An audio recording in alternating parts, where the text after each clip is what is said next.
Greetings and welcome to the Cancer Interviews podcast. I'm your host, Bruce Morton.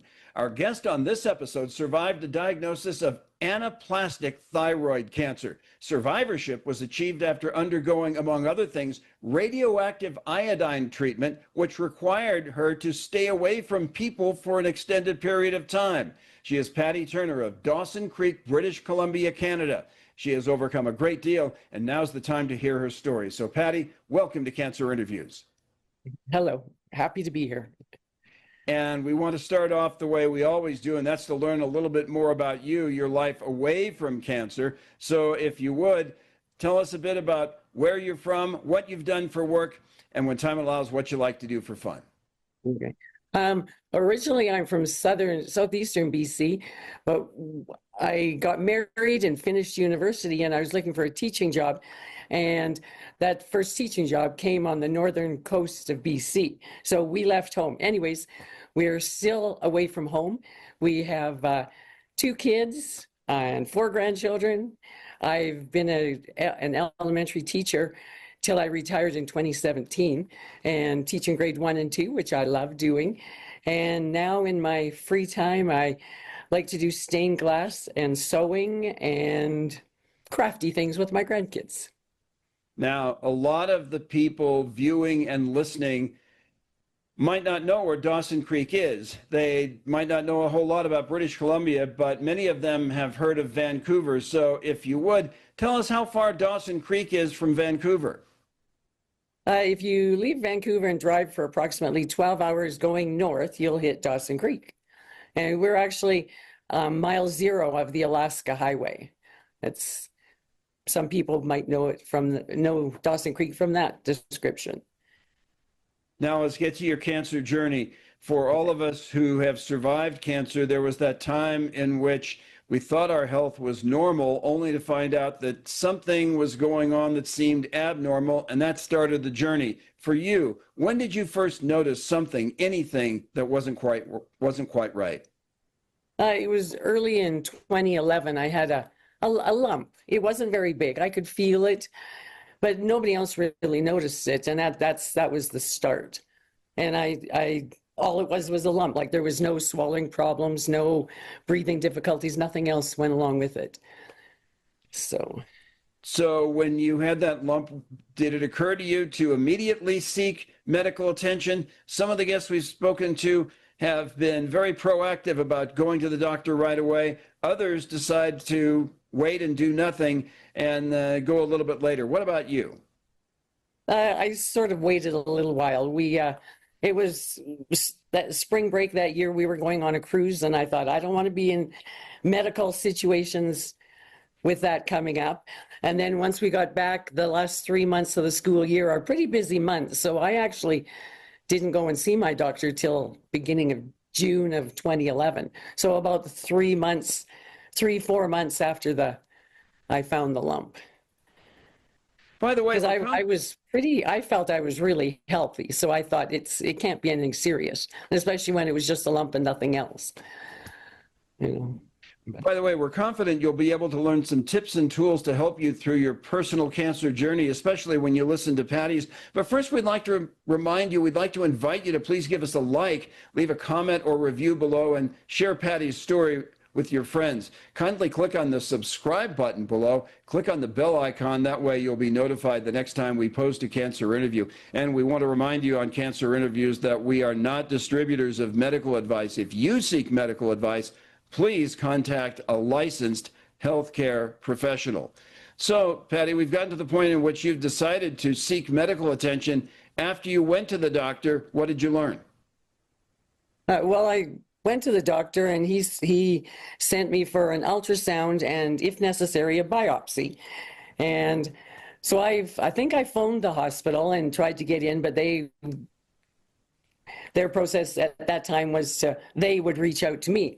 So I waited and waited. Anyways, it was the very last day of school, the hospital phoned, and I went and had the ultrasound, but they didn't do the biopsy. And I thought, I guess there's no need for the biopsy. And so I left. 2 weeks later, I had a doctor's appointment, and the doctor said, well, they didn't do the biopsy. And I said, no. And he immediately phoned the hospital. And I think I was over there within an hour getting the biopsy done. So at that point, I think I knew something's not right here. And what did the biopsy reveal? The biopsy showed Hurthle cells.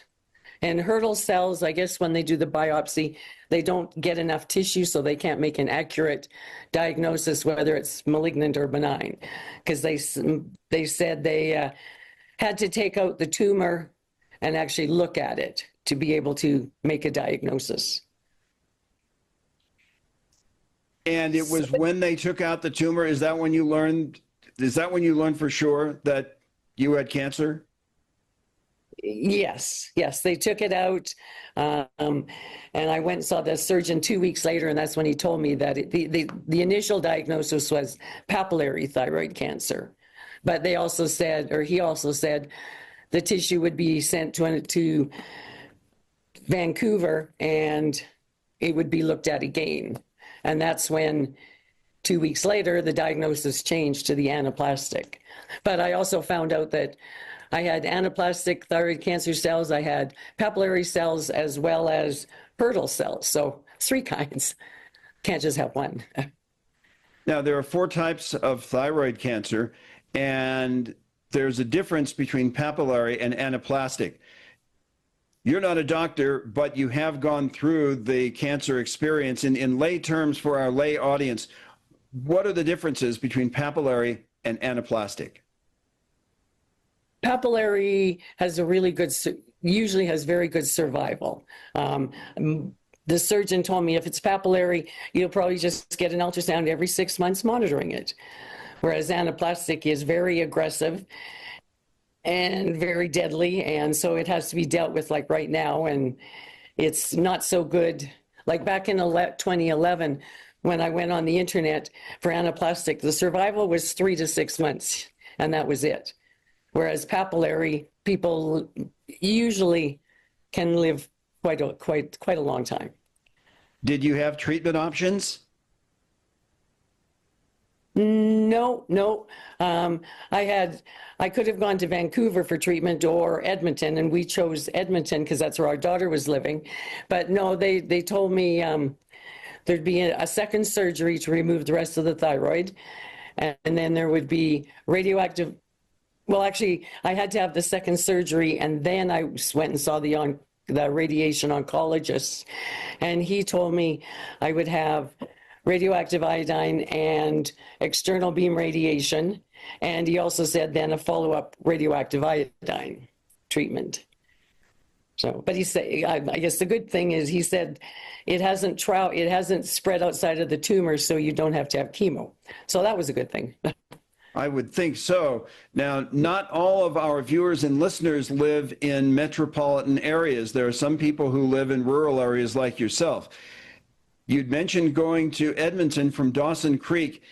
How difficult was that on top of everything else with your cancer journey? It's a 6-hour drive when the road is good, when it's not winter roads.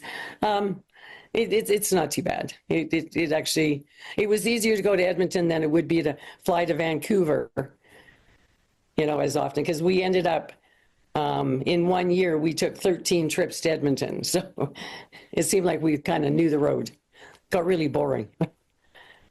Yes, but that drive obviously would be more difficult in January than July, I suspect. Was that much of an obstacle having to deal with that, or did you decide sometimes to, stay in Edmonton for a few days? When the roads are bad, it just means you drive a little slower, and you might have to pull over when the semi in front of you is in the ditch. And I don't think we ended up staying in Edmonton longer than we had planned. So let's talk now about the iodine treatment, and first describe what it was like just to have that administered. You go into a room with, the door is like a lead door. It's really thick, and in the bathroom, all the fixtures on the counter are all covered with like a real thick paper toweling and stuff. Anyways, the nurse comes in and she's pulling this metal thing that sort of, it was round, and in the middle it had a hole, and in this hole was the vial of radioactive iodine. And they draped a cloth over my shoulders, and it went down over the table, and I had to have rubber gloves on, and she gave me a straw in it, and I had to drink this liquid, which really tasted awful. And she kept filling the vial with water to make sure that I got every last drop of the radioactive iodine. And then she left the room, and I was alone for the next, well, actually, before she left the room, she took out a machine. I sort of think of it as a Geiger counter, and she held the machine, and then I had the end of the cord, I think, on my chest, and it registered how many millicuries of radioactive iodine I had in me. And I was told it had to get down to, did he say? I think she said down to about 20 in order for me to be able to leave the hospital the next day. And she told me that if you drink lots of water and have a shower, that will help to bring the number down. And so that night, from about 5 o'clock till 11, 12 o'clock at night, I think I drank 5 jugs of water and was either 3 or 4 showers, I'm not sure. Anyways, I slept. The next morning, the nurse came in with her machine again, and I believe my number was down to 18, so she said I could now go home.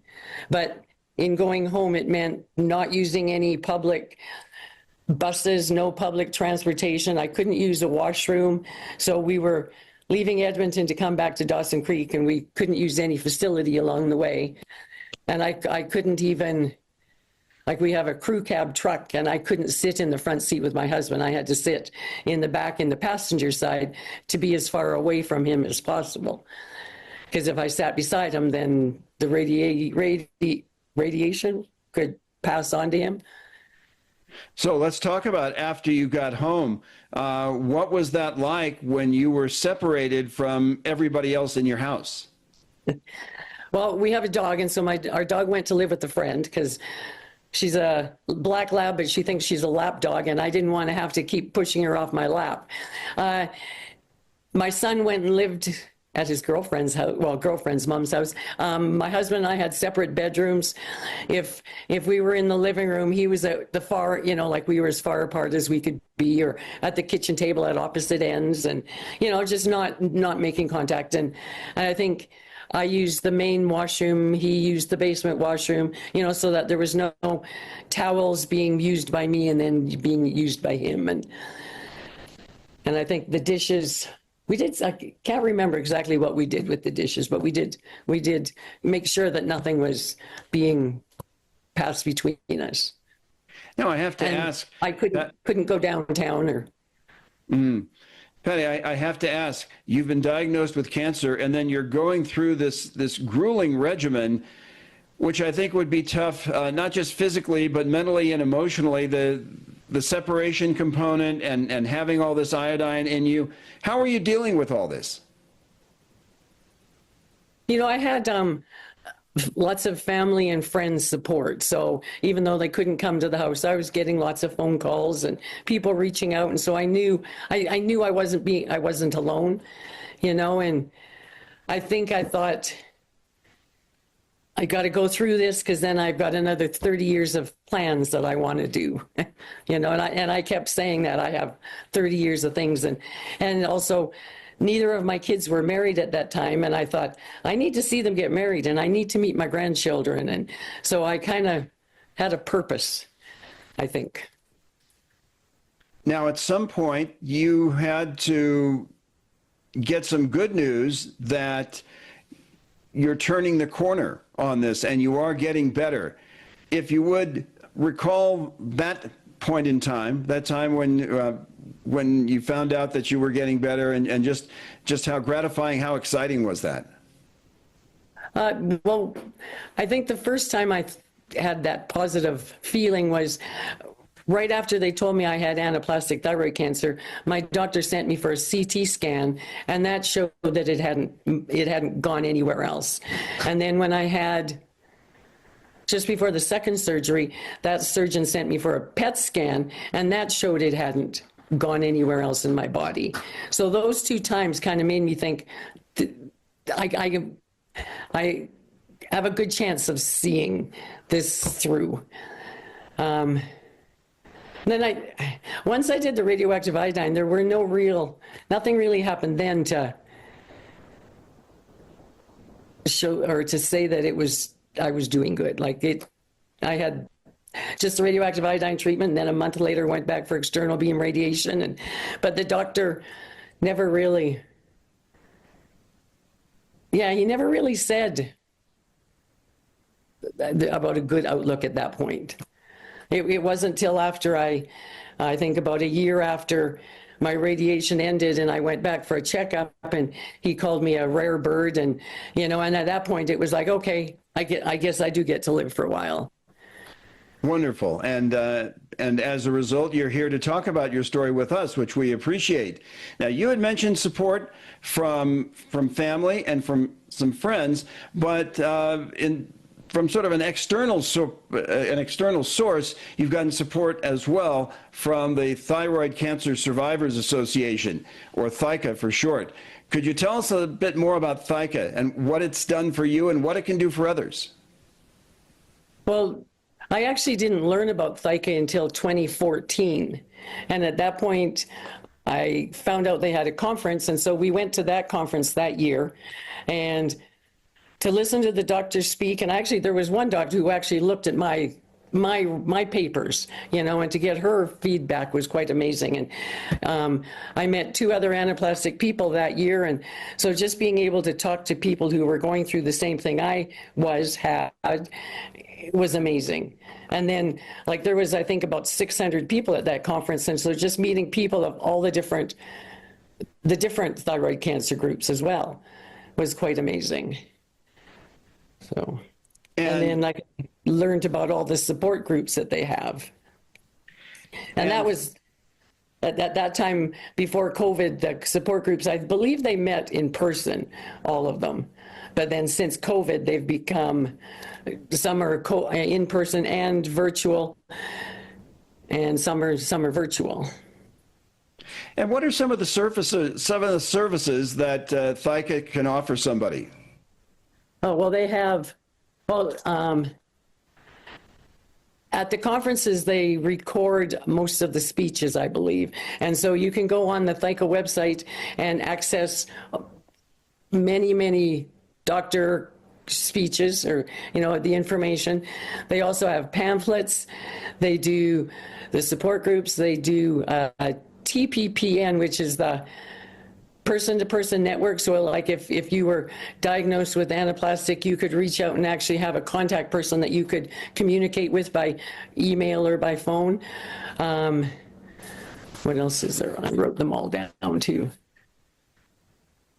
Oh, they also do fundraising and then donate it or put it into research